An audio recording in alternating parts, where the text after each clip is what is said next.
Una de las más grandes enseñanzas que aprendí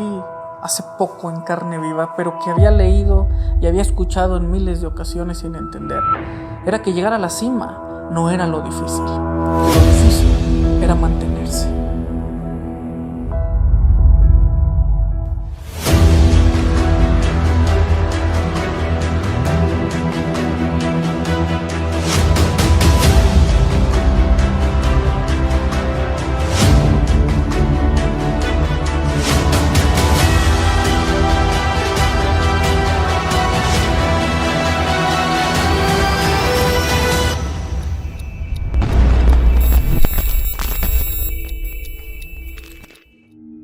Justo cuando me encontraba en la cima de mi carrera como emprendedor, de mi carrera como empresario, que mi grupo se encontraba en un momento inigualable en el que estaba siendo reconocido por sus diferentes proyectos, en el que estábamos teniendo una economía envidiable y que nos estábamos introduciendo en segmentos comerciales nuevos y dominándolos, en donde estábamos expandiéndonos, en donde puedo decir que estábamos en la cima, empezamos a tener problemas financieros que no entendimos de momento, que eran porque se avecinaba algo grande en el futuro, que era algo global, que me queda claro, pero que nuestro exceso de apalancamiento, nuestra forma de siempre jugar al ras de el acantilado, de ser agresivos y de ser violentos, acelerados y de tratar de buscar siempre lograr mucho más de lo normal o de lo tradicional o de lo seguro. Eso nos puso en un punto de quiebre que nos empezó a mermar y del cual tuvimos que tomar decisiones para poder reestructurarnos. A finales de 2019 empezamos a tener con clientes gigantescos que nos adquirían servicios de seguridad, servicios de limpieza, servicios de propaganda, servicios legales, servicios contables, que eran empresas nacionales, algunas internacionales, como Drexel Mayer, como Grupo Valeo, como Minera México, como este tipo de grandes y de gordas empresas, que empezamos a tener retrasos en los pagos, que empezamos a observar y a notar que empezaban a aplicar al máximo sus criterios de crédito y empezaban a alargarnos y nosotros empezamos a quedarnos sin flujo. La realidad es que de una o de otra forma habíamos cometido un error meses antes, que había sido quedarnos prácticamente sin reservas para poder invertir fuertemente en un par de proyectos, uno constructivo y otro agropecuario. Y entonces en ese momento empezamos a tener complicaciones para poder solventar nuestros pagos de créditos o de apalancamientos, porque en muchas ocasiones pensar para un pequeño empresario, para un pequeño emprendedor, que 2 o 3 clientes te dejen de cubrir un pago pudiera parecer que no es un gran o grave problema, pero para nosotros sí lo era, porque cada uno de esos clientes nos representaba 2 o 3 o 4 millones de pesos al mes, porque de repente empezaron a aplicar créditos o criterios que nos llevaba a agregar 30 o 60 o 90 días y de un momento a otro, sin darnos cuenta, el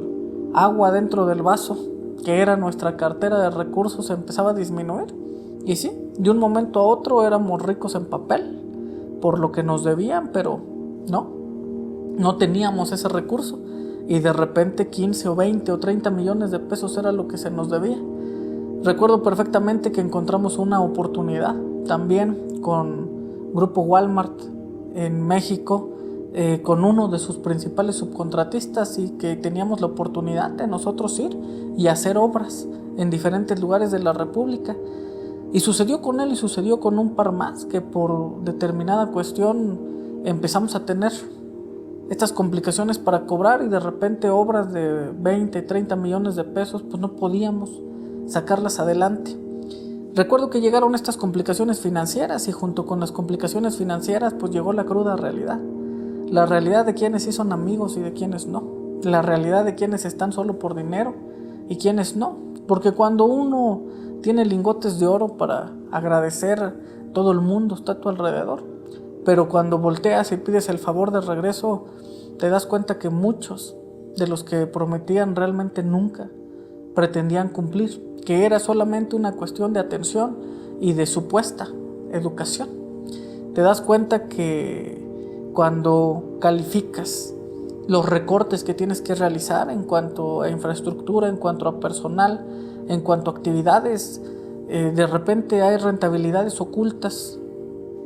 que no existen, en donde muchas de las personas que trabajaban con nosotros no estaban haciendo su labor, no estaban cumpliendo con su trabajo, no estaban retribuyendo en las medidas en las que debían de hacerlo. Recuerdo perfectamente que empezamos a tener estas complejidades, que empezamos a administrarlas a través del sistema financiero para poder reestructurar deudas y para poder renegociar diferentes costos. Recuerdo que uno de los más grandes pasivos que siempre hemos tenido era el incesable gasto, que era refrendar a todos nuestros asociados dentro de la corporación. Entonces decidimos nosotros,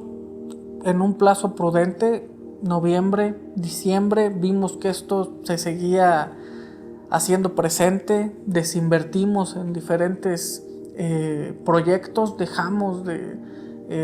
poner el pie al acelerador en todo lo que significaba un costo y encontramos la manera de estabilizarnos. Vimos que batallábamos para cubrir determinadas salidas de recursos, y no te estoy hablando de que no tuviéramos dinero, porque cuando llegas a un nivel en una corporación de estos tamaños, de estas dimensiones, en donde nosotros en el año 2019 yo creo que facturamos 400 o 500 millones de pesos en todo el año. El problema deja de ser el dinero, empieza a ser más bien el flujo, porque de una u otra forma hay empresas multimillonarias que tienen mucho dinero, pero no se trata de que sea una cantidad monstruosa, sino que sea suficiente en el tiempo adecuado y en la dimensión correcta. Y ese era nuestro problema, un problema de tiempo, un problema de dimensión, un problema de espacio. Lo corregimos, y lo corregimos de una forma frontal y directa. Hablamos con muchos de nuestros asociados, ingresamos un poco más de capitales, sustituimos inversiones, desinvertimos en proyectos a largo plazo para quedarnos solamente con proyectos a corto plazo. Redistribuimos las utilidades y renegociamos los importes de utilidades fijos que teníamos. Y de repente, para mediados de febrero, todo el plan que habíamos realizado en una mesa de profesionales y de expertos estaba más que ejecutado. Se encontraba operando y estábamos listos para poder dejar que sanaran nuestras finanzas, que ingresaran recursos a las arcas y que en un par de semestres estuviéramos otra vez listos para dar ese arrancón. Y justo en ese momento es cuando pasó. Llegó la pandemia y nos golpeó,